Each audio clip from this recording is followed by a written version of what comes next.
मेरे प्रिय आत्मा,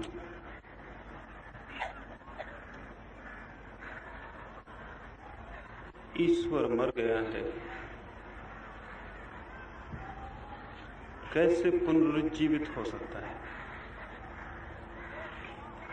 इस संबंध में पिछले 3 दिनों में थोड़ी सी बातें मैंने आपसे कही।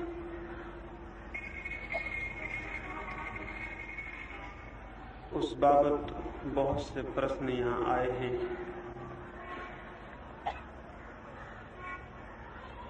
उनमें से थोड़े प्रश्नों का, जो कि सभी प्रश्नों के प्रतिनिधि प्रश्न हैं, मैं आपको उत्तर दूंगा। सबसे पहले तो बहुत से मित्रों ने ये पूछा है, ये बात सुन के कि ईश्वर मर गया हमें बहुत दुख हुआ। आपको दुख हुआ, इस बात से मुझे बहुत खुशी होती, क्योंकि मैं ऐसे लोगों को भी जानता हूं जिनसे मैंने कहा ईश्वर मर गया है, तो उन्होंने कहा मर जाने दो, हर्जा क्या है।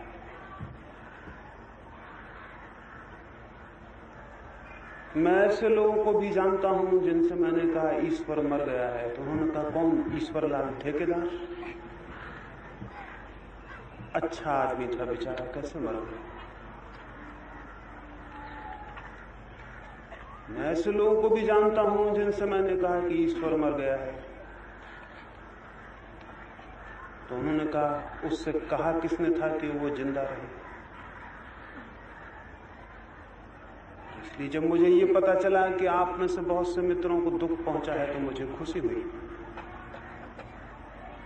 ईश्वर के मरने की बात से जिन्हें दुख पहुंचा है, उनका ईश्वर से कोई न कोई लगाव है, कोई न कोई प्रेम है। वे ईश्वर के संबंध में कुछ सोचते और विचार करते होंगे। अगर दुनिया में कुछ लोगों को इस बात से दुख होता रहा कि ईश्वर मर गया है, तो शायद ईश्वर पुनरुज्जीवित हो सके। लेकिन अगर लोगों ने उपेक्षा ग्रहण कर ली, तो फिर ईश्वर के पुनरुज्जीवित होने की कोई संभावना नहीं। नास्तिक कभी भी ईश्वर की हत्या नहीं कर सकता, लेकिन जिनके मन में उपेक्षा है, इंडिफरेंस है, वे ईश्वर की हत्या कर सकते हैं। अगर सारी दुनिया उपेक्षा से भर जाए, तो ईश्वर जिंदा भी रहे तो उसका क्या जिंदा होने का अर्थ होगा। इसलिए मैं स्वागत करता हूं अगर किसी को इस बात से दुख पहुंचा हो कि ईश्वर मर गया, ये बड़ी खुशी की बात है। लेकिन इस दुख में कहीं ऐसा न हो कि हम मरे मराए ईश्वर को अपना दुख भुलाने के लिए पूछते चले जाएं। कहीं ऐसा न हो कि मरे मराए ईश्वर के ही मंदिर में हम पूजा किए चले जाएं, क्योंकि हमें ये जान के बहुत दुख होता है कि ईश्वर मर गया, इसलिए मानते चले जाएं कि अभी जिंदा है। ये खतरनाक बात होगी। अगर ईश्वर मर गया है, तो जो ईश्वर मर गया हो, जिन्हें दुख हो रहा हो, वे चाहे रोएं चाहे आंसू बहाएं, लेकिन कृपा करें और उस ईश्वर को जाके दफना दें। पिता मर जाते हैं, मां मर जाती, तो हम क्या करते हैं? रोते हैं, लेकिन दफना। मुर्दे को घर में रखना मरने से भी ज्यादा खतरनाक बात हो जाएगी। किसी का मर जाना उतना खतरनाक नहीं है, उसकी लाश को घर में रखे रहना बहुत खतरनाक है, क्योंकि जो जिंदा हैं उनके भी मरने की संभावना उससे पैदा हो जाए। ईश्वर तो मर गया है, लेकिन मनुष्य के मंदिरों में उसकी पूजा जारी है। इससे यह खतरा है कि कहीं मनुष्य भी न मर जाए, क्योंकि मुर्दे को घर में रखना बहुत खतरनाक है। तो ये तो मैंने कहा कि ईश्वर मर गया है, अब डर ये है कि कहीं आदमी भी ना मर जाए। इसके पहले कि आदमी मरे, इस मरे हुए ईश्वर को दफना देना, और जब तक इसे न दफनाया जाएगा, तब तक उस ईश्वर को नहीं पाया जा सकता जो कि न कभी जन्मता है और न कभी मरता है। ये मनुष्य निर्मित ईश्वर है जो मरा है। ये मनुष्य निर्मित धर्म हैं जो बनते हैं और मिट जाते हैं। ये मनुष्य निर्मित ग्रंथ हैं जो लिखे जाते हैं और भूल जाते हैं। ये मनुष्य निर्मित मूर्तियां हैं जो गढ़ी जाती हैं और बिखर जाती हैं। मनुष्य जो भी बनाएगा वो शाश्वत नहीं हो सकता है। बनाया हुआ कुछ भी शाश्वत नहीं हो सकता है, क्योंकि जो बनाया गया है वो मिटने के बीज अपने में लिए होता है। क्या आपका ईश्वर आपका बनाया हुआ है? अगर है तो चाहे उसे कितना ही छाती से संजो कर रखो, वो मरेगा। अगर आपका ईश्वर आपका बनाया हुआ नहीं है तो आप सब मिलकर कोशिश करो कि वो मर जाए तो भी नहीं मर पाएगा। लेकिन हमारा ईश्वर तो हमारा बनाया हुआ है, इसलिए तो इतना कमजोर, इतना इंपोर्टेंट है, इतना नपुंसक है। कहते तो हम हैं कि ईश्वर है सर्वशक्तिमान,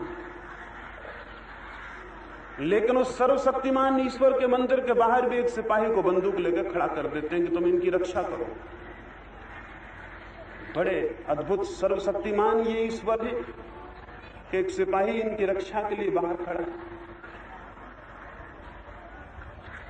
ये हमारा बनाया हुआ ईश्वर है जिसको सिपाही की जरूरत है, जिसको चोरी हो जाने का भय है, जिससे दुश्मनों के द्वारा फोड़े जाने का खतरा है। फिर ये ईश्वर बड़ा कमजोर है। हम इसके सामने प्रार्थनाएं भी करते रहते हैं, कोई प्रार्थना कभी नहीं सुनी जाती। पिछले 30 साल से 40 साल से सारी मनुष्य जाति प्रार्थना कर रही है कि अब युद्ध ना हो, लेकिन 2 महायुद्ध हो गए और 2 महायुद्धों में 10 करोड़ लोगों की हत्या भी हो गई। एक आदमी के मरने की बात न सुने ईश्वर, लेकिन हर 10-5 वर्षों में युद्ध हो, करोड़ों लोग मर जाएं और करोड़ों हृदय प्रार्थना करें और न सुने। या तो ईश्वर बहरा है, और या फिर जिस ईश्वर के सामने हम प्रार्थनाएं कर रहे हैं वो जिंदा ही नहीं। बहरा ईश्वर भी सुन लेता है। कितना हम चिल्लाते हैं, कितना रोते हैं, गिड़गिड़ाते हैं, लेकिन अब ईश्वर हो ही ना। हम अपनी ही किसी कल्पित प्रतिमा के सामने खड़े होकर चिल्ला रहे हो। लेकिन अगर कोई वहम बहुत दिनों तक पोसा जाए तो हम भूल जाते हैं कि ये पागलपन। घरों में छोटे छोटे बच्चे गुड्डियों का विवाह रचाते हैं, हम हंसते हैं कि बच्चे, और हम रामचंद्र जी का विवाह रचाते हैं तो हम समझते हैं हम धार्मिक। उम्र बढ़ने से किसी का बचपन नहीं मिटता। उम्र बढ़ जाती है, बच्चे बच्चे ही बने रहते हैं। 2 तरह के बच्चे होते हैं, छोटे बच्चे और बड़े बच्चे। बच्चे गुड्डे गुड्डियों को कपड़े पहनाते हैं, मिठाइयां खिलाते हैं तो हम हंसते हैं कि बच्चे हैं, बड़े हो जाएंगे अपने आप छोड़ देंगे। और हम रोज भगवान की मूर्ति को भोग लगाते हैं और न मालूम क्या क्या पागलपन करते हैं और सोचते हैं कि हम धार्मिक। इडियोटिक, मूढ़तापूर्ण है, जड़तापूर्ण। बच्चों को माफ किया जा सकता है, बूढ़ों को माफ नहीं किया जा सकता। बच्चे आखिर बच्चे, लेकिन बूढ़े क्या हैं?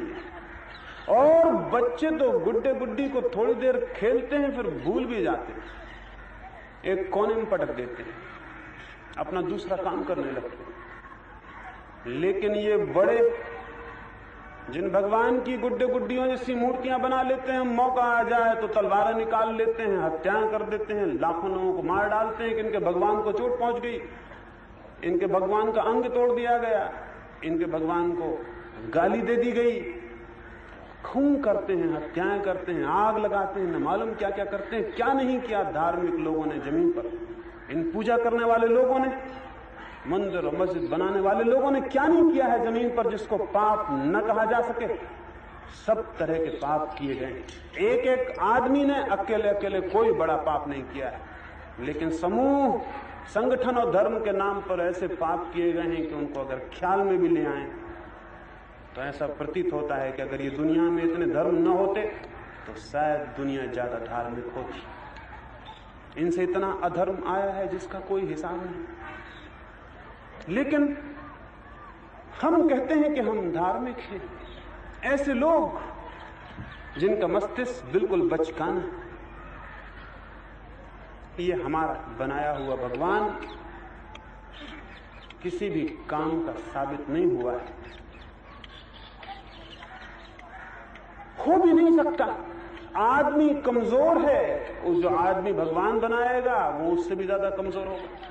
सृष्टा से उसकी सृष्टि कभी ज्यादा ताकत की नहीं हो सकती। मैं जो बनाऊंगा वो मुझसे कमजोर होगा, आप जो बनाएंगे वो आपसे कमजोर होगा। बनाने वाले से जो बनाई गई चीज है वो बड़ी नहीं हो सकती, ताकतवर नहीं हो सकती। ये भगवान तो हमारा बनाया हुआ है, ये हमसे ज्यादा ताकतवर नहीं हो सकता। इसकी सुरक्षा के लिए भी हमारी जरूरत पड़ती है, और इसी के सामने हम हाथ जोड़ के खड़े हैं। कैसा पागलपन! खुद ही मूर्तियां गढ़ लेते हैं, उनको प्रतिष्ठा दे देते हैं, उनके सामने हाथ जोड़ के खड़े हो जाते हैं, खुद ही प्रार्थनाएं बना लेते हैं, उनको करने लगते हैं। ये भगवान मर गया है। न मरा हो तो मर जाना चाहिए। और जिनके मन में भी धर्म के प्रति थोड़ा प्रेम है, उन्हें इन भगवान के मर जाने में सहारा और सहयोग देना चाहिए। ये विदा हो जाए तो ये स्मरण रखिए, मनुष्य का मन भगवान से मुक्त नहीं हो सकता। लेकिन अगर झूठा भगवान विदा हो जाए तो एक खालीपन पैदा होगा, एक खालीपन पैदा होगा, और उस खालीपन से एक प्यास पैदा होगी, और हम भगवान की खोज में संलग्न होंगे। लेकिन ये जो सब्स्टिट्यूट गॉड है, ये जो पूरक भगवान है, ये प्यास को पैदा नहीं होने देता, प्यास को पैदा नहीं होने देता, ये पूर्ति कर देता। जैसे किसी आदमी को रुपयों की तलाश हो और हम नकली सिक्के उसके हाथ में दे दें, वो निश्चिंत हो जाए और सो जाए, उसकी खोज बंद हो जाए, वो तिजोरी में ताला लगा दे और प्रसन्न घूमने लगे कि सिक्के मेरे पास आ गए, बात खत्म हो गई। अब उस सिक्कों की खोज भी बंद कर देगा, अब उसका अन्वेषण भी बंद हो जाएगा, अब उसका श्रम भी बंद हो जाएगा। ये जो हमारे हाथ में एक परिपूरक भगवान हमें मिल गया है, इससे हमारी असली भगवान की खोज बंद हो गई।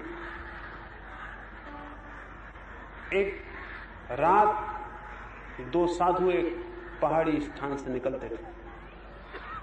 वृद्ध साधु था, वो अपने कंधे पर एक झोला लटकाए हुए था, पीछे उसका युवा साधु, उसका शिष्य था, वो साथ में था। बार बार वो वृद्ध साधु कहने लगा, जंगल, अंधेरी रात है। अपने शिष्य से पूछने लगा, यहां कोई खतरा तो नहीं है? उसके शिष्य ने कहा, सन्यासी को और खतरा? रात अंधेरी हो तो हो, जंगल हो तो हो, खतरा क्या है?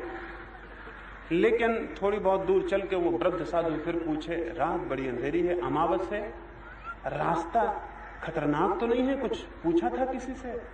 गांव में पता लगाया था? उसे कुछ हैरानी हुई, इस भांति तो इस साधु ने कभी नहीं पूछा। फिर वे कुएं के पास ठहरे।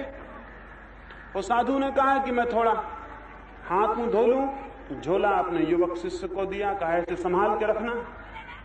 साधु हाथ मुंह धोने गया, उस युवक ने उस झोले के भीतर देखा एक सोने की ईंट उस झोले में थी। उसे शक तो हो गया था कि साधु को खतरा है, तो जरूर झोले में कुछ होना चाहिए, नहीं तो खतरा क्या होगा। उसने वो ईंट देखी, साधु अपने काम में लगा हुआ था, उसने ईंट तो फेंक दी एक गड्ढे में और एक पत्थर उठा के उसके झोले में रख दिया। सब्स्टिट्यूट ईंट रख दी, एक पूरक ईंट रख दी। साधु हाथ मुंह धो के आया, उसने अपना झोला जल्दी से कंधे पर टांगा, देखा कि वजन है, मजे से चलने लगा। फिर थोड़ी देर चलकर उसने पूछा कि अब तो रात गहरी हो गई, क्या कोई गांव करीब नहीं है कि हम रुक जाएं? कोई खतरा तो नहीं है? उस युवक ने कहा कि कोई खतरा नहीं है, बिल्कुल चले चलिए। साधु ने कई बार पूछा था, लेकिन इस युवक ने ये नहीं कहा था अब तक कि कोई खतरा नहीं। साधु को शक हुआ, उसने टटोल के अपनी ईंट देखी, देखा कि ईंट अपनी जगह है। फिर उसने थोड़ी देर में पूछा कि मुझे बहुत भय लगता है। उस युवक ने कहा, आप बिल्कुल निर्भय हो जाइए, आपके भय को मैं पीछे गड्ढे में फेंक आया हूं। उसने घबरा के अपनी झोली खोली, देखी तो वहां तो एक पत्थर की ईंट रखी हुई। कहा निर्भय हो जाइए और मजे से चलिए, मैं भय को पीछे फेंक आया। वो साधु बोला हद हो गई, हद हो गई, मैं तो इसी ईंट को संभाले हुए चला जा रहा था, मैं तो इसी ईंट को प्राणों से लगाए हुए चला जा रहा था, और अगर कोई हमला कर देता मुझ पर और इस ईंट को छीनने की कोशिश करता तो शायद खून खराबी हो जाती, मैं अपनी जान दे देता, लेकिन इस ईंट को बचाता। हमारा भगवान इसी तरह की ईंट है जिसको आप संभाले चले जा रहे हैं, खून खराबा किए दे रहे हैं और लड़े जा रहे हैं और मरे जा रहे हैं, और झोली खोल कर नहीं देखते हैं। सोने की ईंट बहुत पहले विलीन हो गई है, पत्थर की ईंट आप ढो रहे हैं। ये मर गया भगवान, ये मरे हुए भगवान को ढोते रहिए, ढोते रहिए, आपकी मर्जी। कुछ लोगों को बोझ ढोना अच्छा लगता है, कोई क्या कर सकता है, लेकिन ये बहुत महंगा पड़ रहा है। सारी मनुष्य जाति मरी जा रही है, पत्थर के नीचे दबी जा रही है। थोड़ा देखिए खोल के अपने इस भगवान को कि ये है क्या, इसे छोड़ना नहीं पड़ेगा। इसे खोल के देखते ही आप निर्भय हो जाएंगे। ये पत्थर की ईंट भय विलीन हो जाएगा, फिर इसके मरने से दुख भी नहीं होगा। दुख इसलिए हो रहा है कि आप सोच रहे हैं कि ईंट सोने की ना हो। इसलिए अगर कोई आपको खबर दे दे कि वो ईंट खो गई तो आप प्रश्न पूछेंगे कि ईंट के खोने से हमें बड़ा दुख हो रहा है। लेकिन अगर आपको पता चल जाए कि ईंट पत्थर की, तो आप कहेंगे ईंट उतर गई, कंधे के बोझ से तो हमें बहुत आराम मिल रहा है, बहुत सुख हो रहा है। मैं आपको कहता हूं ये जो ईश्वर मर गया है, ये उनके हृदय के लिए खुशी का समाचार है जिन्हें ईश्वर से कोई प्रेम है। इस संबंध में बहुत से प्रश्न पूछे हैं, वो करीब करीब उस संबंध में मैंने 3 दिनों में बहुत सी बातें कही हैं, इसलिए उस संबंध में और ज्यादा कुछ करना ठीक नहीं होगा। कुछ मित्रों ने पूछा है कि कल मैंने कहा कि सेवा खतरनाक है, तो उन्होंने पूछा है कि क्या सेवा प्रेम नहीं है। मैं कहना चाहूंगा प्रेम तो सेवा है, लेकिन सेवा प्रेम नहीं। फिर से दोहराऊं, प्रेम तो सेवा है, लेकिन सेवा प्रेम नहीं। जहां प्रेम होता है वहां तो सेवा अनिवार्य आ जाती है, लेकिन उसका पता नहीं चलता कि मैं सेवा कर रहा हूं। और अगर ये पता चलता हो कि मैं सेवा कर रहा हूं तो समझ लेना प्रेम नहीं। सेवक को पूरे वक्त पता चलता है कि मैं सेवा कर रहा हूं, पता ना चले तो वो करे ही नहीं सेवा। वो सेवा करने के लिए सेवा करता है। सेवा उसके लिए एक कर्तव्य है, एक ड्यूटी। सेवा उसके लिए एक साधन है जिसके द्वारा मोक्ष पाना है, ईश्वर पाना है, कुछ और पाना है। प्रेमी सेवा करता नहीं, सेवक सेवा करता है। प्रेमी सेवा करता नहीं, प्रेमी से सेवा होती है, निकलती। जैसे फूल से सुगंध निकलती है, ऐसे प्रेम से सेवा निकलती है। और अगर प्रेमी से पूछो कि क्या तुम सेवा कर रहे हो, तो वो कहेगा कैसी सेवा, मैं तो जानता नहीं। एक पहाड़ी पर एक छोटी सी लड़की होगी, कोई 12-13 वर्ष की, अपने छोटे भाई को कंधे पर बांधे हुए पहाड़ चढ़ती थी। पीछे से एक सन्यासी भी आया, वो भी पहाड़ चढ़ रहा था। वो लड़की तो जा रही थी अपने गांव, वो सन्यासी तीर्थ जा रहा था। पसीने से तरबतर थी लड़की, सन्यासी भी। सन्यासी अपना बिस्तर अपने कंधे पर लिए हुए थे, लड़की अपने एक छोटे से लड़के को कंधे पर बांधे हुई थी। जब वो करीब पहुंचा, भरी दोपहर, सूरज ऊपर आग बरसाए, पहाड़ की सीधी चढ़ाई, पसीने से तरबतर, थका मांदा, श्वास चढ़ गई है, तो उसने उस लड़की के पास जाके कहा कि बेटा तुझे बहुत वजन लग रहा हो। उस लड़की ने उस सन्यासी की तरफ देखा और कहा, स्वामी जी वजन आप लिए हुए हैं, ये तो मेरा छोटा भाई है। उसने कहा वजन आप लिए हुए हैं, ये तो मेरा छोटा भाई है। तराजू पर तौलें तो सन्यासी के बिस्तर में भी वजन होगा और इसके छोटे भाई में भी, लेकिन हृदय के तराजू पर बिस्तर में वजन है और छोटे भाई में वजन नहीं। सेवा का वजन होता है, प्रेम का कोई वजन नहीं होता। इसलिए सेवा से अहंकार घनीभूत होता है। सेवक का अहंकार, मैं सेवक हूं, हम सभी उससे परिचित होंगे, लेकिन प्रेमी का कोई अहंकार नहीं होता। बड़े मजे की बात है, जितना सेवक सेवा करेगा उतना ही अहंकार पुष्ट होगा कि मैं कुछ हूं। और जो व्यक्ति प्रेम में जितना गहरा उतरेगा वो पाएगा कि जितना अहंकार विलीन होता है उतनी प्रेम में गहराई आती है। प्रेम का फूल जब खिलता है तो अहंकार अनुपस्थित होता है, एब्सेंट होता है। और सेवा का चक्कर जब बहुत जोर से चलता है तो अहंकार घनीभूत होकर बीच में स्तंभ की भांति खड़ा हो जाता है। इसलिए मैं कहता हूं, प्रेम तो सेवा है, लेकिन सेवा प्रेम नहीं। और प्रेम एक हार्दिक संबंध है, सेवा एक बौद्धिक संबंध है, सोच विचार से संबंध है सेवा का। और इसलिए सेवा अपमानजनक है। जिसकी हम सेवा करते हैं उसे निश्चित अपमान का अनुभव होता है। प्रेम सम्मानजनक है। जिसे हम प्रेम देते हैं वो गौरवान्वित अनुभव करता है। प्रेम जिसे हम देते हैं वो गौरवान्वित होता है। क्यों? क्योंकि प्रेम देने के वाले के पास कोई अहंकार नहीं होता। सेवा जब कोई हमारी करता है तो हमें संकोच लगता है, अपमान मालूम होता है, किसी से सेवा न लेना पड़े ऐसा मालूम होता है, क्योंकि सेवा करने वाले का अहंकार सामने खड़ा होता है, वो मजबूत होता है। सेवा तो धर्म नहीं है, यद्यपि धार्मिक व्यक्ति बहुत सेवा करता है। प्रेम जितना विकसित होता है जीवन में, सेवा के फूल अपने आप लगने शुरू होते हैं। कोई ये कहे कि जब प्रेम से सेवा आ जाती है तो सेवा से प्रेम भी आ सकता है। तर्क में और गणित में तो ऐसा दिखाई पड़ता है, जैसे घर में अंधकार छाया हो और हम कहें कि अगर अंधकार को निकाल दें तो प्रकाश जल जाएगा, क्योंकि प्रकाश को जलाते हैं तो अंधकार निकल जाता है। तो तर्क तो बिल्कुल ठीक है, लॉजिक का जहां तक सवाल है बिल्कुल ठीक है। प्रकाश को जलाते हैं तो अंधकार निकल जाता है, तो अगर अंधकार को निकाल दे तो प्रकाश जल जाएगा। तो तर्क तो बिल्कुल ठीक है, लेकिन ऐसा होगा नहीं, जीवन में ऐसा नहीं होगा। प्रकाश जलाएंगे तो अंधकार तो निकल जाएगा, अंधकार निकालने गए तो खुद समाप्त हो जाएंगे, अंधकार को कभी निकाल ही नहीं सकेंगे। प्रकाश के जलने का तो सवाल ही नहीं।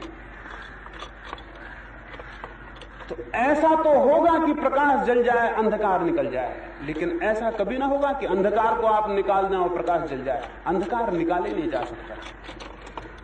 तो मेरा कहना है, प्रेम का दिया जल जाए तो वे सारे तत्व जीवन से विलीन हो जाते हैं जिनके कारण सेवा के खिलने में, फैलने में बाधा है। अगर प्रेम का तत्व उपलब्ध हो जाए तो सेवा के मार्ग की सारी अवरोध, सारे पत्थर हट जाते, सेवा प्रवाहित होने लगती। लेकिन कोई चाहे कि हम सेवा को प्रवाहित कर दें और इससे प्रेम का जन्म हो जाए, ये वैसे ही गलत है कि कोई सोचे कि हम अंधेरे को बाहर निकाल लें और घर का दिया जल जाए। कभी नहीं जलेगा। लेकिन ये भूल बहुत पुरानी है, और मनुष्य जाति ने जिन भूलों के कारण कष्ट उठाया है उन बुनियादी 2-4 भूलों में से एक है। हम सभी को ये ख्याल है, जिस आदमी को ख्याल पैदा होता है कि मेरे मन में प्रेम होना चाहिए, वो सोचता है घृणा को निकाल के बाहर कर दूं तो प्रेम आ जाएगा। ये गलती बात है। जिस आदमी के मन में ख्याल आता है कि मेरे भीतर क्षमा होनी चाहिए, तो वो सोचता है क्रोध को निकाल के बाहर कर दूं तो क्षमा आ जाएगी।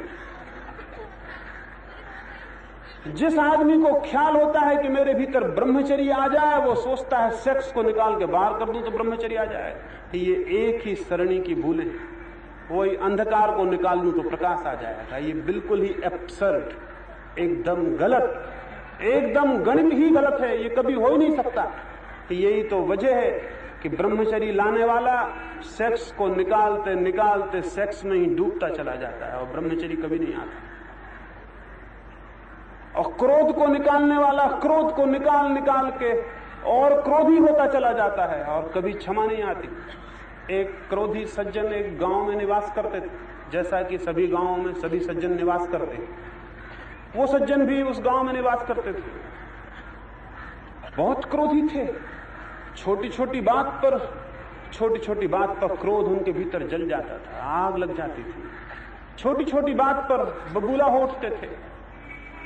पत्नी की हत्या कर दी क्रोध में आकर। एक बच्चे को उठा के कुएं में फेंक दिया। गांव घबरा गया। गांव में एक सन्यासी आए, एक मुनि आए। तो गांव के लोगों ने कहा कि ये परम क्रोधी हैं हमारे गांव में, इनको कोई ठीक करने का उपाय नहीं। और सन्यासी ने कहा इसमें क्या कठिनाई, क्रोध को छोड़ दो। बिल्कुल सरल सी तरकीब बताई, जैसा कि सभी सन्यासी बताते हैं। क्रोध को छोड़ दो, बात खत्म हो गई। जैसे कोई बीमार हो और कहे कि मैं बहुत बीमार हूं और डॉक्टर आए, इसमें क्या गड़बड़ है, बीमारी छोड़ दो, बात खत्म हो गई। नुस्खा बहुत आसान। मरीज सिर पकड़े बैठा रहेगा कि ये कहते तो आप ठीक हैं कि हम बीमारी छोड़ दें। कभी किसी ने बीमारी छोड़ी है? नहीं, आज तक दुनिया में कोई बीमारी नहीं छोड़ सका। हाँ, स्वास्थ्य पैदा किया जाता है तो बीमारी छूट जाती है। स्वास्थ्य, पॉजिटिव हेल्थ। बीमारी तो निगेटिव है, नकारात्मक है, बीमारी छोड़ी नहीं जा सकती। स्वास्थ्य पैदा किया जाए तो स्वास्थ्य पैदा करने की कोशिश की जाए तो बीमारी नष्ट होती है, अपने आप विलीन हो जाती है। लेकिन उन सन्यासी ने कहा क्रोध को छोड़ दो। वह आदमी तो पक्का क्रोधी था। उसने कहा कि मैं कसम खाता हूं कि क्रोध को छोड़ कर रहूंगा। क्रोधी आदमी ऐसी कसमें अक्सर खा लेते हैं क्रोध में, हालांकि उन्हें पता नहीं कि यह क्रोध का हिस्सा है। ये जो कसम कि मैं क्रोध छोड़ कर रहूंगा चाहे जान रहे कि जाए, उसने कहा बातें वो वही की वो बोल रहा था जो कल तक बोलता है। किसी से झगड़ा हो जाता था तो वो कहता था कि मेरी जान रहे कि तुम्हारी। सन्यासी ने कहा क्रोध को छोड़ दो, बिल्कुल सरल बात है। वो खड़ा हो गया, उसने कहा कि मैं क्रोध छोड़ कर रहूंगा चाहे जान रहे कि जाए। ये वही का वो क्रोध था, इसमें कोई फर्क थोड़ी था। लेकिन सन्यासी भी खुश हुए कि तो बड़ा संकल्पवान आदमी। ऐसे मूढ़ अक्सर संकल्पवान समझ लिए जाते हैं कि ये बड़ा विल पावर का आदमी। सन्यासी ने कहा कि अगर तूने ऐसा संकल्प ही कर लिया है तो सन्यासी हो जाए। वो आदमी सन्यासी हो गया। क्रोधी आदमी कुछ भी कर सकता है, सन्यासी भी हो सकता है। क्रोधी आदमी से कुछ भी हो सकता है, जो हत्या कर सकता है अपनी पत्नी की, वो सन्यासी नहीं हो सकता। ये तो बिल्कुल आसान बात। उसने कपड़े लगते वहीं उतार के फेंक दिए। वो गया बाजार से, वो कपड़े रंग के आ गया और सन्यासी हो गया। जैसा कि किसी को भी सन्यासी होना हो, कपड़ा बदल दे, रंग ले और सन्यासी हो जाए, वो भी हो गया। गांव के लोगों ने कहा कि है तो परम तपस्वी मालूम होता है, कितने शीघ्रता से, कितने संकल्प से परिवर्तन हो गया। बुद्धिमान आदमी में परिवर्तन धीरे धीरे होता है, मूढ़ आदमियों में एकदम से भी हो जाता है। उस मुनि ने कहा कि ठीक, मैंने बहुत लोग देखे लेकिन तेरा जैसा खोजी मैंने नहीं देखा कि 2 मिनट के भीतर तुझमें परिवर्तन हो गया। उस सन्यासी को उन्होंने कहा कि हम तेरा नाम मुनि शांतिनाथ रख देते हैं। तो शांति का अवतार मालूम होता है इतनी शीघ्रता से। मुनि शांतिनाथ जो भी ढीले से बैठे थे वो और अकड़ के सीधे होगा, उन्होंने रीढ़ ऊंची कर ली। लोगों ने कहा कि मुनि शांतिनाथ, वो जो कि परम क्रोधी था, बिल्कुल आंख बंद करके शांत होकर बैठने लगा। क्रोध ऐसे कहीं विलीन तो हो नहीं जाएगा, वो भीतर भीतर घूमता। पहले निकल जाता था तो थोड़ी बहुत छुटकारा भी होता था, अब वो भी ना रहा। अब कोई निकास का कोई द्वार ना रहा, कोई एग्जिट कोई भी नहीं। अब वो भीतर भीतर उसका क्रोध घूमने लगा। क्रोध में वो बड़े तेजी से भाषण करने लगा। क्रोध में कोई भी तेजी से भाषण कर सकता है। क्रोध में वो बड़ी ऊंची सिद्धांतों की बातें बोलने लगा, खंडन मंडन करने लगा, शास्त्रार्थ करने लगा। क्रोधी कुछ भी कर सकता है, और ये सब क्रोध के लक्षण। 10 साल बीत गए। वो क्रोधी व्यक्ति जो कि मुनि शांतिनाथ हो गए थे, बहुत प्रसिद्ध हो गए। प्रसिद्धि के लिए जो भी गुण चाहिए सभी उन्हीं में थे, कोई उनमें कमी न थी। नेता होने के लिए, गुरु होने के लिए क्रोध होना बहुत जरूरी है, कोई हो नहीं सकता। वो एक बड़ी राजधानी में आए। वहां उनके बचपन के साथी एक मित्र रहते थे। उन्हें तो हैरानी थी कि उनका वो परम क्रोधी मित्र और सन्यासी हो गया, और सुनते हैं मुनि शांतिनाथ कहलाने लगा। अब तक तो उन्होंने लंगोटी और कपड़े भी छोड़ दिए थे, अब वो नग्न ही रहने लगे थे। अब वो जब क्रोधी आदमी कोई काम करता है तो एक्सट्रीम तक करता है, बीच में कभी नहीं रुकता। उन्होंने लंगोटी सब छोड़ दी थी। अब वो बिल्कुल नग्न परम दिगंबर हो गए थे। तो मित्र उनका मिलने गया। मित्र तो उनको पहचान गया, लेकिन जो 10 साल तक सन्यासी रह चुके थे, अब वो किसी मित्र को पहचान सकते थे? सन्यासी का कोई मित्र होता ही नहीं। सन्यासी का तो कोई लाग लगाव होता है। तो यद्यपि पहचान तो गया वो, लेकिन वो कुछ बोला नहीं, क्योंकि मित्रता दिखानी एक सामान्य आदमी से अशोभन। बड़े आदमी छोटे आदमी से कोई मित्रता कभी नहीं रखते। उनके आप शिष्य हो सकते हैं, वो आपके गुरु हो सकते हैं, मित्र आप उनके कभी नहीं हो सकते। तो बड़ा आदमी हो गया था, महान त्यागी था। मित्र बैठे हुए थे तो उनकी तरफ देख भी नहीं रहा था। तो इन्होंने उनसे पूछा कि क्या महानुभाव। उसके हिसाब से मित्र पहचान तो गया कि मुझे पहचान लिया है, बार बार किनारे की आंख से वो देख लेता था, लेकिन पहचानना नहीं चाहता है। जब कोई आदमी बड़ा आदमी हो जाता है तो छोटे आदमियों को सड़क पर पहचानना पसंद नहीं करता, क्योंकि उनके पहचान से ये पता चलता है कि तुम भी कभी छोटे थे जब इनसे दोस्ती रही होगी। कोई नहीं पहचानता, कोई बड़ा आदमी कभी छोटे आदमियों को नहीं पहचानता है। वो भी नहीं पहचाना तो इसमें कोई कसूर की बात तो नहीं, इसमें उस पर नाराज होने की कोई जरूरत भी नहीं। मित्र ने पूछा कि क्या महानुभाव मैं पूछ सकता हूं कि आपका नाम क्या है? उसने कहा मेरा नाम, क्या अखबार नहीं पढ़ते हो? आंखें बंद करके जिंदा रहते हो? सारी दुनिया मेरा नाम ले रही, मुनि शांतिनाथ। मित्र समझ तो गया कि आदमी वहीं के वहीं कहीं गया नहीं। थोड़ी देर सन्यासी कुछ ब्रह्म चर्चा करते रहे, आत्मज्ञान की बातें, उपनिषद की बातें बताते रहे। फिर उस मित्र ने पूछा क्या महानुभाव मैं पूछ सकता हूं आपका नाम क्या है? उन्होंने बड़े गुस्से से देखा, बोले हद हो गई, मैंने अब भी तेरे को बताया कि मेरा नाम मुनि शांतिनाथ, भूल गया इतने जल्दी? बात आई गई, फिर ब्रह्म चर्चा चलने लगी। कोई 2 मिनट बीते होंगे, उस मित्र ने फिर पूछा क्या महानुभाव मैं पूछ सकता हूं आपका नाम क्या है? उन्होंने डंडा उठा लिया। उन्होंने कह दिया कि मेरा नाम मुनि शांतिनाथ, और अगर अब की दफे पूछा तो वो मजा चखाऊंगा कि जीवन भर याद रहेगा। उस मित्र ने कहा मैं पहचान गया कि आप वही शांतिनाथ हो जो अपने बचपन में साथ में रहे,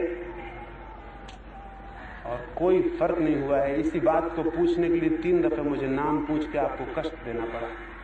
क्रोध वहीं के वहीं है, ऐसे कहीं कोई क्रोध नहीं छूटता है। सो साधु सन्यासी अभिशाप देते रहे, साप देते रहे, कहे के लिए? ऋषि मुनि अभिशाप देते रहे कि जाओ कई जन्मों तक भटको, नरक में जाओ, ये हो जाए। कैसे लोग रहे होंगे? इनको ऋषि मुनि कौन कहता रहा होगा? ये परम क्रोधी लोग रहे होंगे।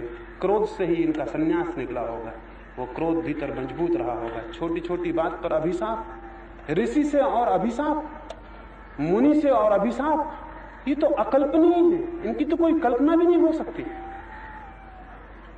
लेकिन सारी कथाएं, सारे पुराण भरे।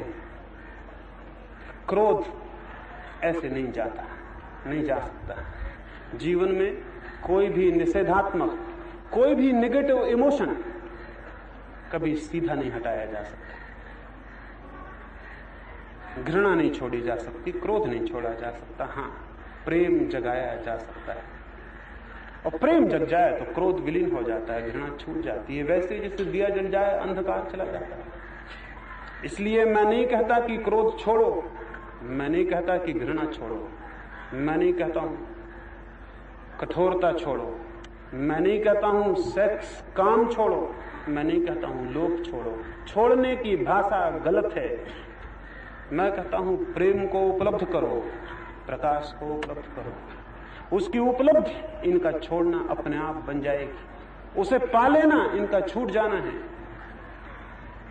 इसलिए जो धर्म छोड़ना सिखाता है वो धर्म ही नहीं है। जो धर्म पाना सिखाता है, उपलब्ध करना, पॉजिटिव, विधायक रूप से कुछ होना सिखाता है, वही सच्चा है।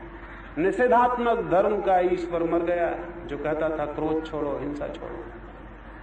विधायक धर्म के ईश्वर को जन्म देने का इरादा है क्या, जो कहे कि प्रेम को फैलाओ, प्रेम को विकसित करो, प्रकाश को जगाओ।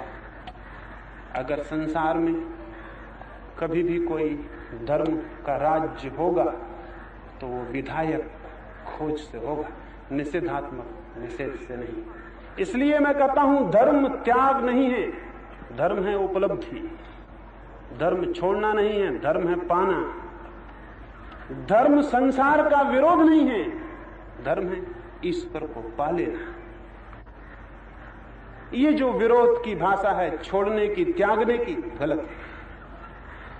इसलिए मैंने कहा प्रेम तो सेवा है, सेवा प्रेम नहीं है।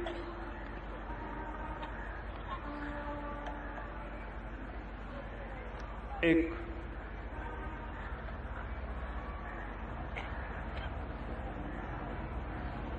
अंत में बहुत से ऐसे प्रश्न हैं जिनमें कोई तारतम्य और कोई संगति नहीं है। जैसे कोई पूछता है ईश्वर कहाँ रहता है। ठीक है, जब उन्होंने सोचा कि मैंने खबर कर दी कि ईश्वर मर गया है तो इतना तो पता ही होगा कि रेसिडेंस कहाँ है, रहते कहाँ हैं ये सज्जन। तो पूछना उनका स्वाभाविक है कि ईश्वर कहाँ रहता है, कितने हाथ पैर हैं, कैसा मुंह है, क्या शक्ल है। अगर आपने देखा है तो क्या उनका रूप बतला सकते हैं। स्वर्ग और नरक हैं या नहीं हैं, तो उनके बीच फासला क्या है। क्या कोई नरक से स्वर्ग जा सकता है?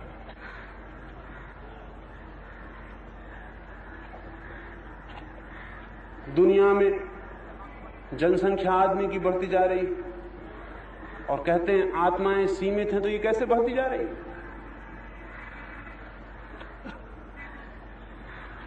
ऐसे बहुत बहुत प्रश्न हैं, अनेक अनेक प्रकार के। तो जब ऐसे बहुत से प्रश्न मेरे पास होते हैं तो उस दिन मैं एक सपना जरूर देखता हूं। आज मैंने वो सपना देखा, उसी सपने को मैं आपसे कहूंगा। जब भी ऐसे बहुत से प्रश्न मेरे पास होते हैं तो उस दिन मैं एक सपना जरूर ही देखता हूं। आज ही दोपहर मैंने एक सपना देखा, उस सपने को ही आपसे कहूंगा। अब प्रश्नों के उत्तर नहीं दूंगा। हो सकता है उस सपने में इन प्रश्नों में से बहुतों के उत्तर मिल जाएं, और बहुत से प्रश्न जिनका मैं उल्लेख भी नहीं कर रहा हूं उनके भी उत्तर मिल जाएं, और ये भी हो सकता है कोई भी उत्तर न मिले। सपने का क्या भरोसा। दोपहर में सोया और मैंने एक सपना देखा कि मैं एक बहुत टूटे फूटे से मकान के सामने खड़ा हूं। उसके सामने ही एक बहुत बड़ी हवेली है।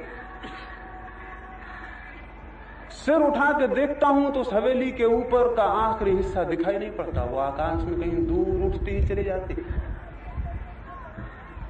और उसके ही सामने एक टूटे फूटे फाटक पर, उसके पीछे एक छोटा सा झोपड़ा।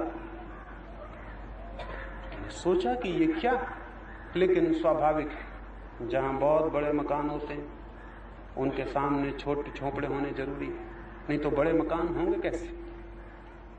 छोटे मकानों को और छोटा करके ही तो बड़ा मकान और बड़ा होता है। तो एक मकान बड़ा होता चला गया है, दूसरा मकान छोटा होता चला गया है। धीरे धीरे एक मकान आकाश छू लेगा, दूसरा मकान जमीन पर बिछ जाएगा और सो जाएगा। ठीक है, किसके मकान है? तो मैंने देखा वो जो टूटा सा झोपड़ा है उसके सामने एक तख्ती लगी है, बरसात में शायद उसके रंग उड़ गए हैं, शायद बहुत दिन से कोई पुताई नहीं हुई। उस पर लिखा हुआ है श्री भगवान। बहुत घबराया, तो भगवान का मकान दिखता है किसी शरारती ने, होली का वक्त करीब आता है, तख्ती बदल दी। भगवान का मकान ये होना चाहिए। भगवान जो कि परम शक्तिशाली, परम पिता, सबके बनाने वाले, वो कोई झोपड़े में रहेंगे इस झोपड़े में? लेकिन सामने जो तख्ती लगी है वो तो लगी है, इधर तो लिखा है श्री भगवान, बिल्कुल हिंदी में लिखा है, और वो भी एड़े टेढ़े अक्षरों में। उधर लिखा है doctor devil DD, doctor of divinity. और डॉक्टर डेविल, इस शैतान का घर है ये। और इनको डीडी किसने दे दी? डॉक्टर ऑफ डिविनिटी कब हो गए? ये धर्माचारी कब हो गया? डेविल जो है ये शैतान। तख्ती में कोई गड़बड़ है।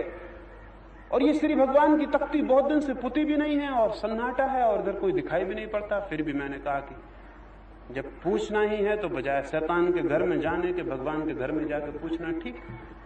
मैंने वो फटकी खोली, उस पर इतनी धूल जमी है कि जिससे पता चलता है कि इस पर कभी कोई आता ही नहीं।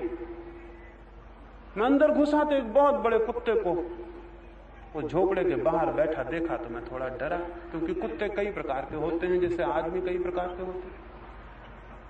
पता नहीं किस प्रकार का कुत्ता हो। एक तो वो कुत्ता होता है बिल्कुल मरियल, उसकी जाति अलग होती और उसको पहचानने का एक ढंग होता है। बच्चे अगर घर में मिठाई भी खा रहे हो, बाहर मरियल कुत्ता आ जाए तो मिठाई खाना छोड़ के फौरन पत्थर उठा के उसके पीछे भाग। मरियल कुत्ते में कुछ मैग्नेटिक फोर्स होती है, कोई जादू होता है कि बच्चे एकदम भागते हैं, पत्थर उठा लेते हैं। चाहे लाख मिठाई खा रहे हो, गुड्डी से खेल रहे हो या कुछ भी कर रहे हो, मरियल कुत्ता बाहर निकलता है तो बच्चे भाग के निकल आते हैं, पत्थर उठा लेते हैं। एक तो कुत्ता मरियल होता है। मरियल कुत्ता हमेशा कानून से चलता है, जैसे सड़क पे लिखा रहता है बाएं चलो तो वो हमेशा बाएं चलता है। वो गरीब का कुत्ता, उसको नियम पालन करना पड़ता, नहीं तो पुलिस वाला कहेगा चलो रास्ते से बाएं चलो। एक अल्सेशियन डॉग होता है, वो सड़क के बीच में चलता है, वो कभी बाएं नहीं चलता क्योंकि पुलिस वाला उसको नमस्कार करता है, वो बड़े साहब का कुत्ता। और अल्सेशियन कुत्ता जब निकलता है तो बच्चा चाहे घर के बाहर गिल्ली डंडा खेलता हो, फौरन भाग के दरवाजा बंद करता हो, होमवर्क करने लगता, उसको पत्थर नहीं मारता। जैसे कुत्ते कई तरह के होते हैं, लेकिन दो तो खास जातियां हैं।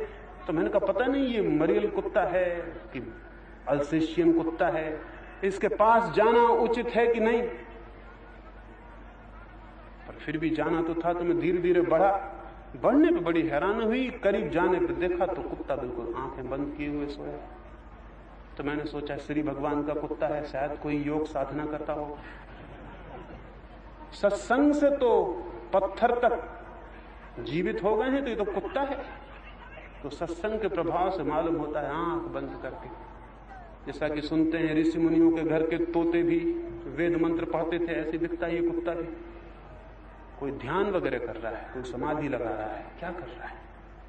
पर मैंने कहा फिर भी संभल के जाना चाहिए, क्योंकि कई समाधि बगुले जैसी समाधि होती है। बगुला समाधि लगाता रहता है और मछली को ताकता भी रहता है।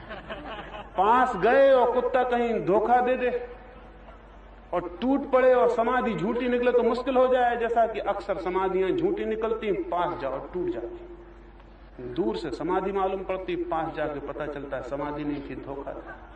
तो मैंने कि पता नहीं किस प्रकार का योगी है, बगुला योगी है कि सच में योगी है, कहा नहीं जा सकता। फिर भी पास जाना जरूरी था। पास जाकर कितने ही पास चला गया, लेकिन वो तो परम ध्यान में है, वो हिलता डुलता नहीं। तो मैंने कहा कि चमत्कार है, एक कुत्ता भी देखो, आदमी को छोड़ो, एक कुत्ता भी भाव दशा को उपलब्ध हो गया। पता नहीं ब्रह्मलीन है इस समय, क्या कर रहा है, कहां।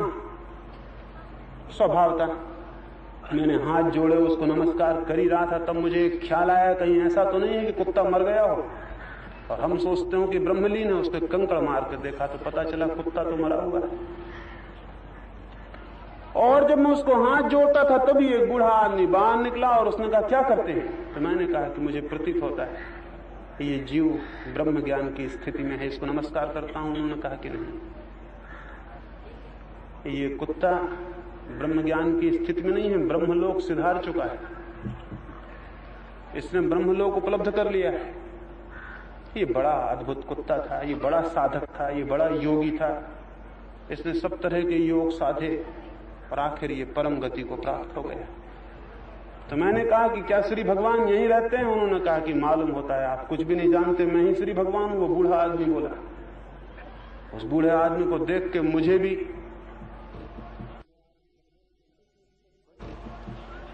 बड़ी घबराहट हुई, क्योंकि कभी कल्पना नहीं की थी कि ऐसे श्री भगवान होंगे। उनके कपड़े भी फटे हुए थे,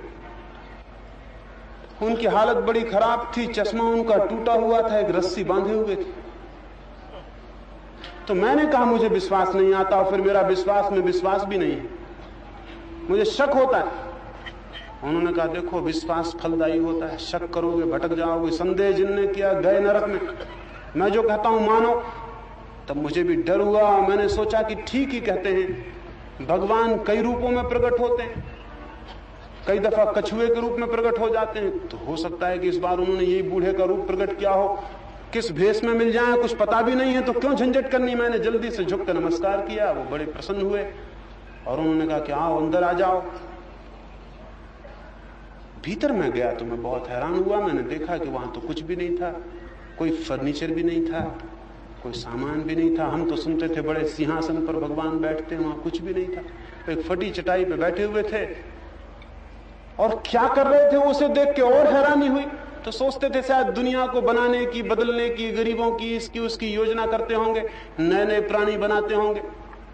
वो एक स्लेट पट्टी लिए कुछ किताबें रखे हुए, CAT कैट यानी बिल्ली, ये पढ़ रहे थे, RAT रैट यानी चूहा। मैं बहुत हैरान हुआ कि ये कैसे भगवान है। मैंने उनसे पूछा क्या ये कर रहे हैं आप? वो बोले कि मैं संस्कृत के चक्कर में पड़े पड़े बर्बाद हो गए, अब अंग्रेजी सीख रहा हूं। वो सामने जो शैतान रहता है अंग्रेजी उसने पहले सीख ली और मैं इसी भूल भुलक्कड़ में पड़ा रहा कि संस्कृत देव भाषा है। भटक गया, उसने सब जिंदगी दुनिया जीत ली, उसने अंतर्राष्ट्रीय भाषा सीख गया, हम संस्कृत के पीछे पड़े रहे। अभी अभी किसी ने कहा कि तुम पिछड़ते ही जा रहे हो, पिछड़ते ही जा रहे हो, अंतर्राष्ट्रीय भाषा सीखो। तो मैं अंग्रेजी सीख रहा हूँ। वो जल्दी से अपनी किताब उठा के बैठ गए और पढ़ने लगे CAT कैट यानी बिल्ली, RAT रैट यानी चूहा। मुझे तो इतनी घबराहट होने लगी कि ये क्या हो रहा है, ये कैसे भगवान है। मैंने उनसे पूछा हद कर दी, इस उम्र में अंग्रेजी सीख रहे हो? उसने कहा उम्र का क्या सवाल है, उम्र का सवाल होता है तुम्हारी दुनिया में जहां आदमी मरते हैं, यहां मुसीबत है कि कोई मरता ही नहीं। उम्र का कोई सवाल ही नहीं है। यहां तुम्हारी दुनिया में लोग चिल्लाते हैं कि भगवान हमें अमर कर दो, और हम यहां अपनी छाती पर हाथ रख कर रोते हैं कि कोई मरने का उपाय मिल जाए, क्योंकि कितने कितने दिन से बैठे हैं, कुछ रास्ते नहीं मिलता, कोई मरने का उपाय नहीं है। अमरता बड़ी खतरनाक है, क्योंकि मर नहीं सकते, कभी नहीं मर सकेंगे। इससे ऐसी घबराहट होती है कि यही बोझ रोज, यही बोझ, यही बोर्डम, यही सुबह से लोगों की प्रार्थनाएं, पतित पावन चिल्ला रहे हैं, दुनिया भर के लोग, हम सुन रहे हैं बैठे।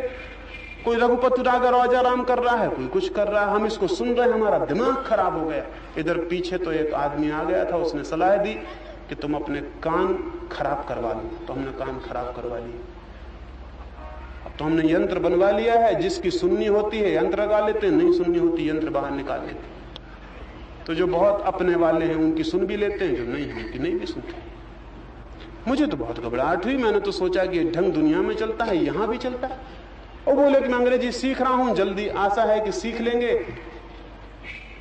तो शायद शैतान के मुकाबले कुछ जीत भी हो जाए। देखते हैं शैतान मकान पर मकान बनाता जा रहा है, यहां जमीन उखड़ती जा रही।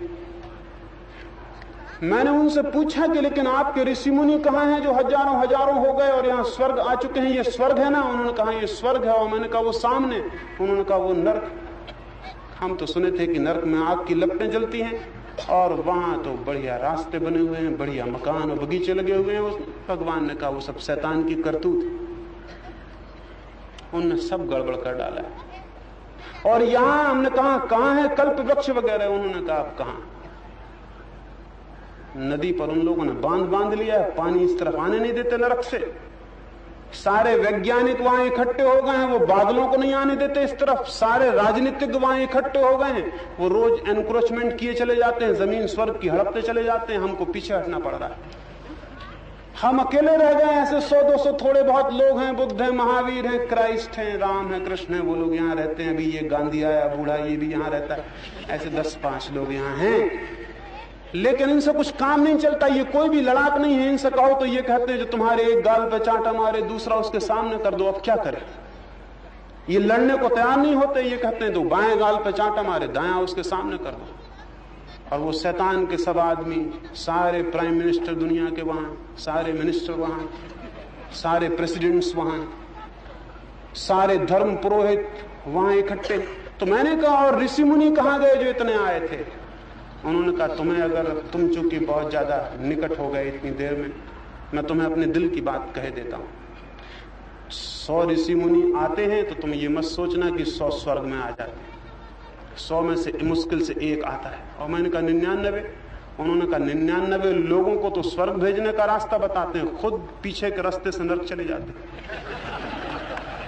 इतने होशियार हैं ऋषि मुनि कि जनता को कहते हैं स्वर्ग जाओ, और पीछे से सीक्रेट पाथ बना रखे हैं। किताबें भी हैं सीक्रेट पाथ की।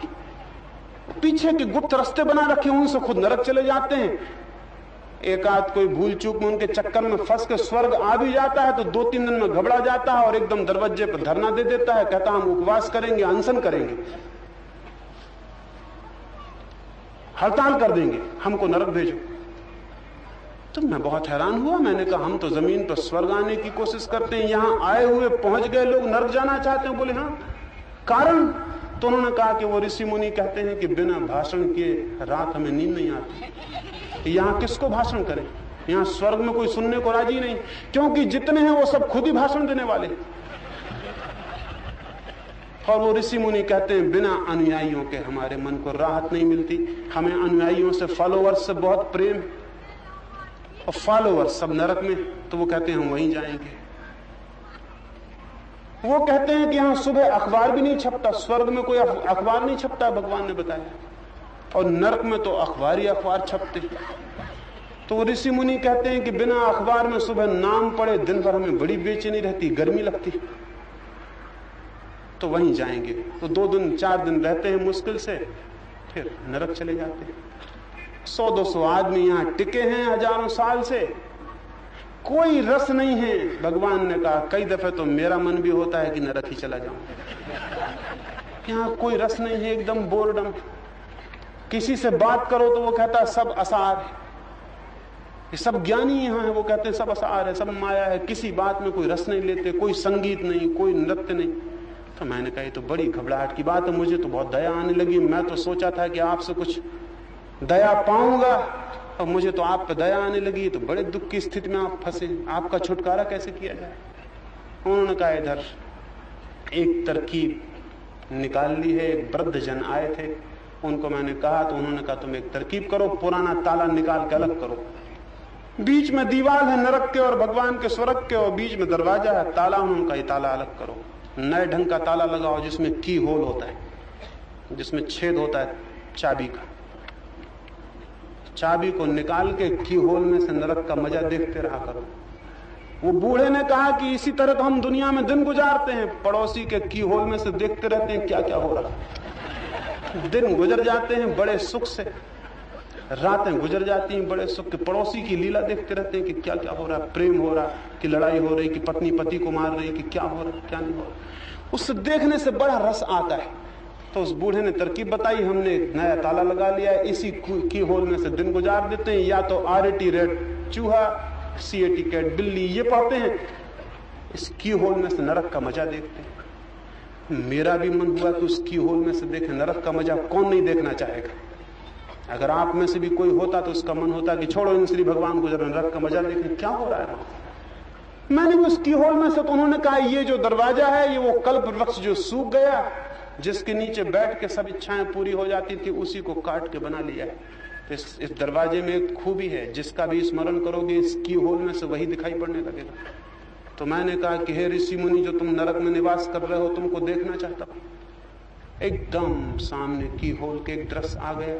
कोई 10,000 से ज्यादा ऋषि मुनि रहे होंगे, बड़ी भारी सभा हो रही है, पर उस सभा में बड़ी गजब की बातें दिखाई पड़ी। उसमें एक बड़ी गजब की बात यह दिखाई पड़ी कि वो सभा बड़ी डेमोक्रेटिक थी। ऐसा नहीं था कि जैसे हम यहाँ, मैं एक बोल रहा हूं और आप सब सुन रहे हैं, आप सबके साथ अन्याय कर रहा हूं और अकेला बोल रहा हूं। उस डेमोक्रेटिक सभा में 10,000 आदमी इकट्ठे बोल रहे थे, क्योंकि उनका कहना है किसी मनुष्य को यह अधिकार नहीं है कि किसी के ऊपर अनाचार करे। तो वहां 10,000 माइक लगे हुए थे और 10,000 आदमी बोल रहे थे। वहां ऐसा तूफान मचा हुआ था कि कुछ समझ में नहीं आता था। मैंने श्री भगवान से कहा ये नरक के लोग तो हमसे बहुत आगे निकल गए। जमीन पर ऐसा होता है, एक आदमी बोलता है बाकी लोग भी बोलते हैं, लेकिन मन ही मन में बोलते हैं, ऐसा नहीं करते। एक आदमी बोलता है बाकी लोग अपने मन मन में बोलते रहते हैं। ऐसा नहीं होता कि सभी लोग, ये तो बहुत ही विकसित हो गए, ये तो ह्यूमन इक्वलिटी, तो मनुष्य जाति समान का सिद्धांत इन्होंने पूरा कर दिया। ये कोई किसी की सुन नहीं रहे, किसको फुर्सत है। जमीन पर भी ऐसा होता है, कोई किसी की नहीं सुनता, लेकिन फिर भी ढंग तो हम दिखलाते हैं कि सुन रहे हैं। इस ढंग से बैठे रहते हैं कि मालूम होता है सुन रहे हैं, वैसे अपनी बातें भीतर भीतर कहते रहते हैं। लेकिन ये क्या बात हुई? भगवान ने कहा ये नरक के लोग बड़े प्रोग्रेसिव हैं, बड़े प्रगतिशील हैं, इनका तो मुकाबला ही नहीं। तुम्हारी पृथ्वी क्या स्वर्ग को इन्होंने बर्बाद कर दिया। तो और दृश्य बदलते गए। ऋषि नाच रहे हैं नदियों के किनारे, बड़े आधुनिक ढंग के नाच। बहुत घबराहट देख के होने लगी। पूछा तो उन्होंने कहा कि इसमें कोई कसूर नहीं। इन सब ऋषियों का कहना है कि हमने खूब त्याग तपश्चर्या की, अब हम उसका फल चाहते हैं। हमने बहुत कष्ट भोगे, बहुत उपवास किए, शरीर को सुखाया, अब हम फल चाहते हैं। हमें सुख चाहिए, अच्छे मकान चाहिए, एयर कंडीशन चाहिए। और नरक पूरा एयर कंडीशन कर डाला है उन लोगों ने। और नाच चाहिए और शराब चाहिए, और शराब के झरने बहा रहे हैं और बगीचे बसा रहे हैं। मैंने कहा ये तो बिल्कुल स्वाभाविक है, ऐसी तो हमारे मुल्क में हुआ। आजादी के पहले कुछ लोगों ने थोड़ा सा जेल गए, तपश्चर्या की, पीछे वो कहने लगे हमको गद्दी चाहिए, हमको दिल्ली चाहिए, क्योंकि हमने किया त्याग, हम भोग करेंगे। ऐसा तो जमीन पर भी हुआ। वो यहां हो रहा है तो सब जगह होगा। जो त्याग करेगा वो भोग करने के लिए तो त्याग करेगा। वो कहता हम छोड़ते हैं तो हम पाने के लिए छोड़ते हैं। यहां छोड़ोगे तो कहते हैं वहां स्वर्ग में मिलेगा, स्वर्ग में नहीं मिला तो वो लोग नरक में ले रहे हैं। बहुत घबराहट, बहुत बेचैनी मुझे मालूम हुई। श्री भगवान से मैंने कहा आपकी हालत तो बड़ी खराब है, और छोड़िए इस उम्र में इसको मत सीखिए, ये अंग्रेजी भाषा कोई अब आपके पल्ले नहीं पड़ेगी। वो बोले कि कैसे करूं, एक ट्यूटर लगा छोड़ा है, वो आता है, सिखाता है, बहुत डांट डपट बताता है, बहुत परेशान करता है। छोटी छोटी बात पे कहता है खड़े हो, बैठो, पुराने ढंग का ट्यूटर है, बैंत बताता है, गाली बकता है, बड़ी गुस्सा जाहिर करता है। मैंने कहा आपको पता नहीं है, होमवर्क ना हो पाए तो कॉपी में 5 रुपए का नोट छिपा के बता दिया करे। उसी वक्त ट्यूटर भी आ गए। वो बूढ़े सज्जन थे, हिंदुस्तान के किसी हाई स्कूल में अध्यापक है, प्रधान अध्यापक रहे थे। वो आए और उन्होंने आते से डांटना शुरू किया कि होमवर्क किया कि नहीं। श्री भगवान थर थर कांपने लगे, उन्हें विषाद योग हो गया, बहुत घबराहट हुई। उन्होंने कॉपी निकाली, डरते डरते 5 का नोट रखा, कॉपी दी। ट्यूटर ने देखा और कहा कि शाबाश, आज तूने होमवर्क किया, और अब तू बिल्कुल बेफिक्र रहे। अगर ऐसा ही होमवर्क रोज किया, परीक्षा भी देने की अब कोई जरूरत नहीं पड़ेगी। और अगर सदा ही इसी तरह का अनुशासन, इसी तरह का डिसिप्लिन माना, और इसी तरह रोज रोज प्रगति की, 5 से 10, 10 से 15, 15 से 20, तू पक्का मान तेरा मेरिट में स्थान निश्चित है। ट्यूटर ने कहा कि मैं जरा सब्जी ले आऊं, तो अपना आगे काम कर, मैं थोड़ी देर में फिर आता हूं, फिर होमवर्क देखूंगा। ट्यूटर तो चला गया।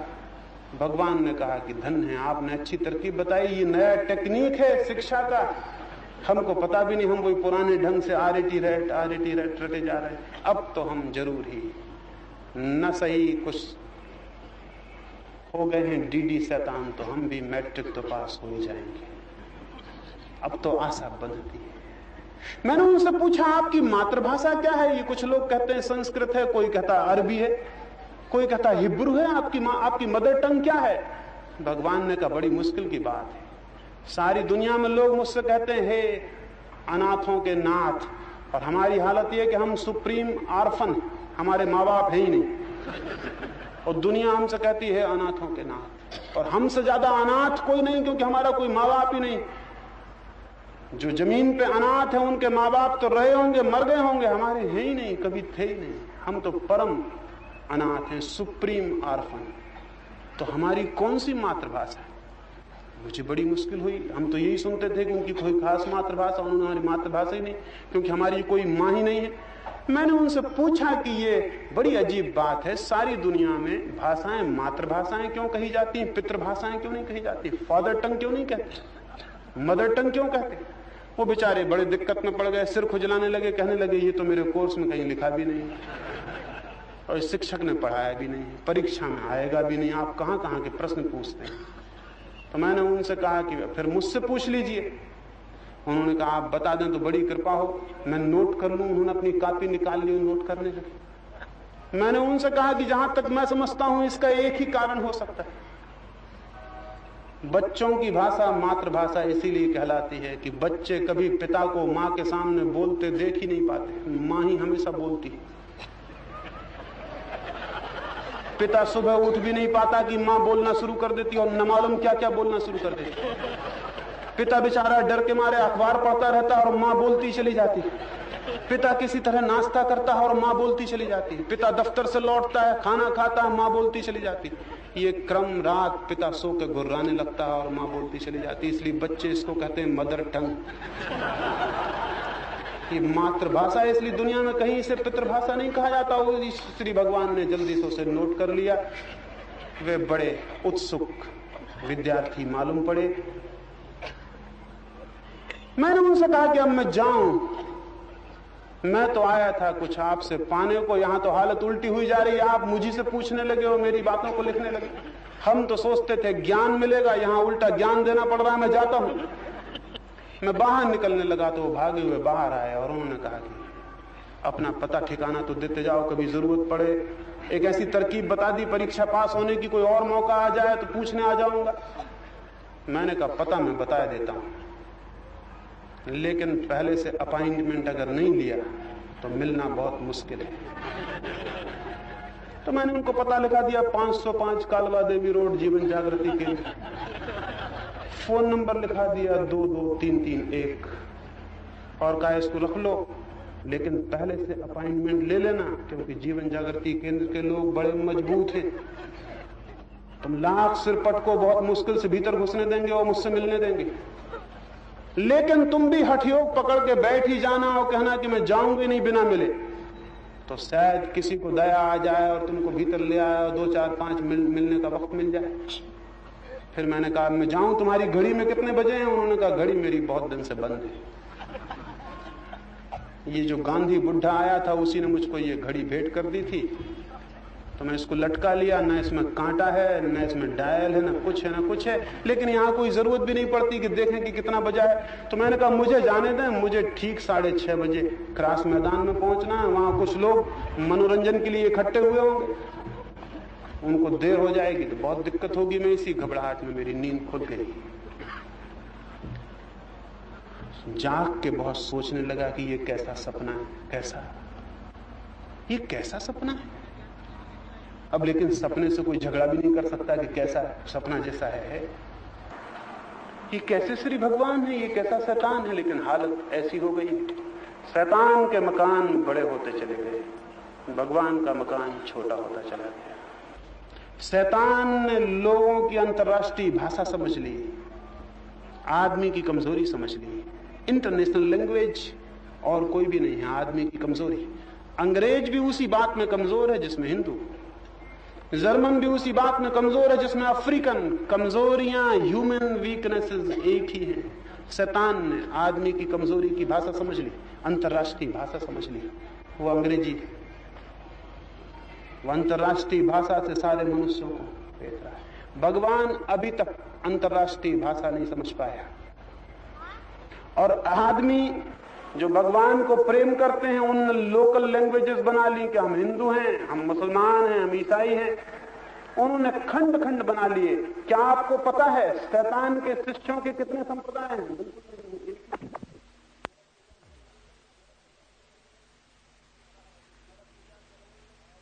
था कि मैं नरक में जाके रहने लगूं तो शायद कुछ राहत मिल जाए। एक आदमी मरा, उसकी पत्नी ने एक प्रेतात्म विद से कहा कि क्या तुम मेरे पति की आत्मा को बुला सकते हो? उसने उसके पति की आत्मा को बुलाया। उसकी पत्नी ने उस आत्मा से पूछा कि तुम कहां हो, क्या तुम सुख में हो, आनंद में हो? उसके पति ने कहा कि मैं परम आनंद में हूं, हे देवी मैं बहुत परम आनंद में हूं। उसकी पत्नी ने कहा क्या उससे भी ज्यादा आनंद में हो जितने मेरे साथ थे? उसने कहा कि अब तो भय का कोई कारण नहीं है, तुम मुझसे काफी दूर हो, मैं सच्ची बात कह दूं, तुम्हारे साथ था उससे भी बहुत ज्यादा आनंद में हूं। उसकी पत्नी ने कहा इसका मतलब स्पष्ट है कि तुम स्वर्ग में हो। उसके पति ने कहा कि नहीं देवी मैं नरक में हूं। बहुत घबराई, उसने कहा कि नरक में हो कि तुम यहां से आनंद में? उसके पति ने कहा कि जमीन नरक से भी ज्यादा बदतर हो गई, अब तो नरक में भी अच्छा लगता है जमीन से। तो अगर भगवान भी सोचने लगा हो कि नरक में बस जाएं तो कोई आश्चर्य नहीं है, क्योंकि स्वर्ग बिल्कुल उजाड़ हो गया है, वहां अब कोई नहीं जाता।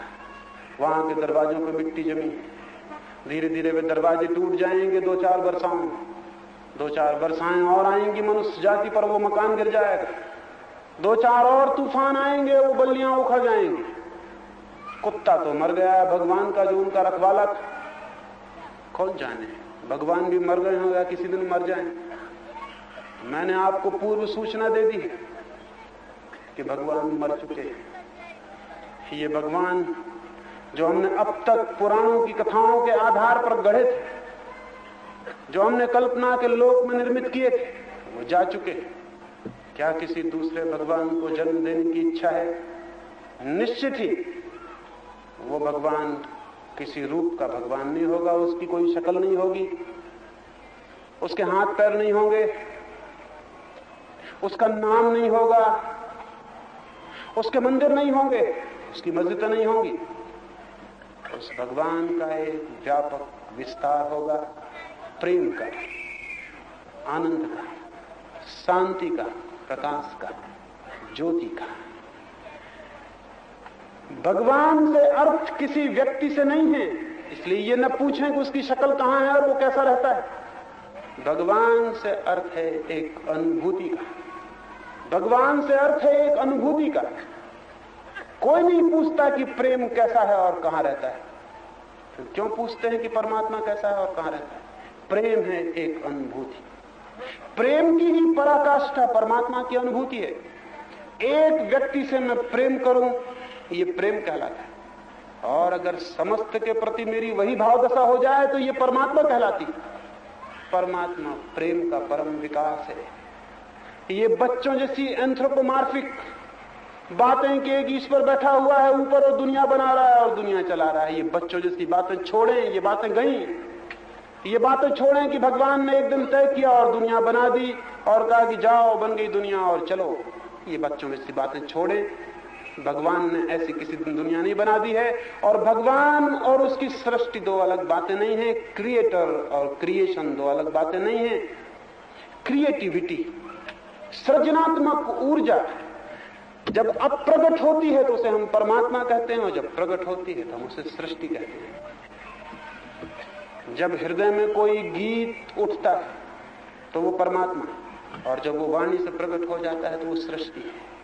ये समस्त सृष्टि, ये समस्त सत्ता, ये पूरा एग्जिस्टेंस किसी बहुत अंतर्निनाद को अपने भीतर लिए है। कोई गीत, कोई संगीत, कोई आनंद, वो फूटना चाह रहा है, वो प्रकट हो रहा है। वही प्रगटीकरण ये संसार है।